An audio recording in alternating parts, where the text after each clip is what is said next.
ఆత్మబంధువులందరికీ నా యొక్క ఆత్మ ప్రణామములు. మాస్టర్స్, నేను మీ లలిత.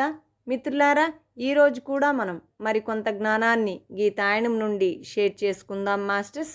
ముందుగా మనం షేర్ చేసుకోబోతున్న జ్ఞానం 14వ అధ్యాయం గుణత్రయ విభాగ యోగం నుండి 21వ శ్లోకం.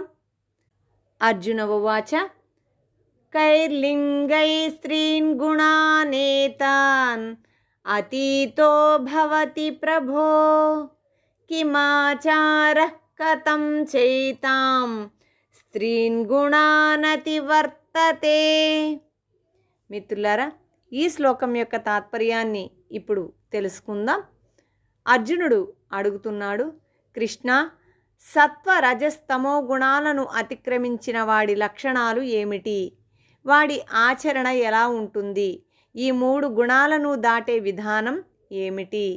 మాస్టర్స్, ఇప్పుడు 22వ శ్లోకాన్ని తెలుసుకుందాం.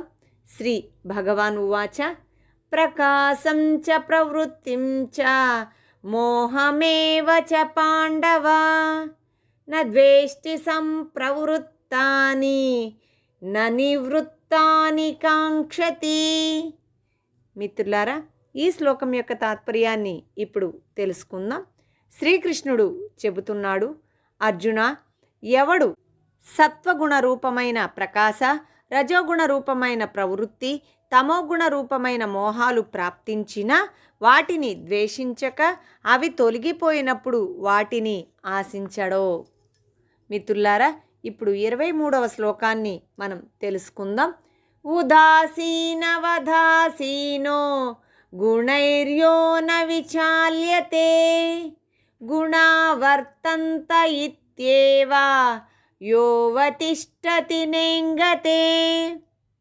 మిత్రులారా, ఈ శ్లోకం యొక్క తాత్పర్యాన్ని ఇప్పుడు తెలుసుకుందాం. త్రిగుణాల ప్రవృత్తికి సాక్షీభూతుడుగా ఉంటూ వాటి చేత చలించక నిశ్చల స్థితిలో ఉంటూ.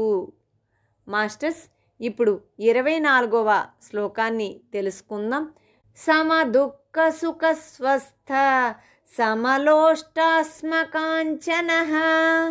తుల్య ప్రియా ప్రియో ధీరః తుల్య నిందాత్మ సంస్తుతిః. సుఖ దుఃఖాలను, ప్రియాప్రియాలను, నిందాస్తుతులను సమభావంతో చూస్తూ మట్టిని, రాతిని, బంగారాన్ని ఒకేలా భావిస్తూ అనేది ఈ శ్లోకం యొక్క తాత్పర్యం మాస్టర్స్. మిత్రులారా, ఇప్పుడు 25వ శ్లోకాన్ని మనం తెలుసుకుందాం. మానవమానయోస్తుల్యః తుల్యో మిత్రారిపక్షయోః సర్వారంభ పరిత్యాగి గుణాతీతః స ఉచ్యతే. మాస్టర్స్, ఈ శ్లోకం యొక్క తాత్పర్యాన్ని ఇప్పుడు తెలుసుకుందాం. మానవమానాలలో శత్రుమిత్రులతో సమానంగా ప్రవర్తిస్తూ విద్యుక్త కర్మాచరణలో కర్తృత్వాభిమానం లేనివాడు గుణాతీతుడు అనబడతాడు. మాస్టర్స్, ఇప్పుడు 26వ శ్లోకాన్ని తెలుసుకుందాం. మాం చయో వ్యభిచారేణ భక్తియోగేన సేవతే సగుణా సమతీత్యైతాన్ బ్రహ్మభూయాయ కల్పతే. మిత్రులారా, ఇప్పుడు ఈ శ్లోకం యొక్క తాత్పర్యాన్ని తెలుసుకుందాం. నిత్యము నన్నే అంటే ఆత్మనే నిశ్చల భక్తితో సేవించేవాడు త్రిగుణాలను అతిక్రమించి బ్రహ్మత్వానికి అర్హుడవుతాడు. మాస్టర్స్, ఇప్పుడు 27వ శ్లోకాన్ని మనం తెలుసుకుందాం. బ్రహ్మణో హి ప్రతిష్టాహం అమృతస్యావ్యయస్య చ శాశ్వతస్య చ ధర్మస్య సుఖస్థైకాంతికస్య చ. మాస్టర్స్, ఈ శ్లోకం యొక్క తాత్పర్యాన్ని ఇప్పుడు తెలుసుకుందాం. ఎందుకంటే శాశ్వతమైన పరబ్రహ్మకు, అవినాశనమైన అమృతతత్వానికి, ధర్మానికి, సచ్చిత్ ఆనంద స్వరూపుడైన నిరాకార బ్రహ్మానికి అన్నింటికీ నేనే మూలాధారుడునై ఉన్నాను.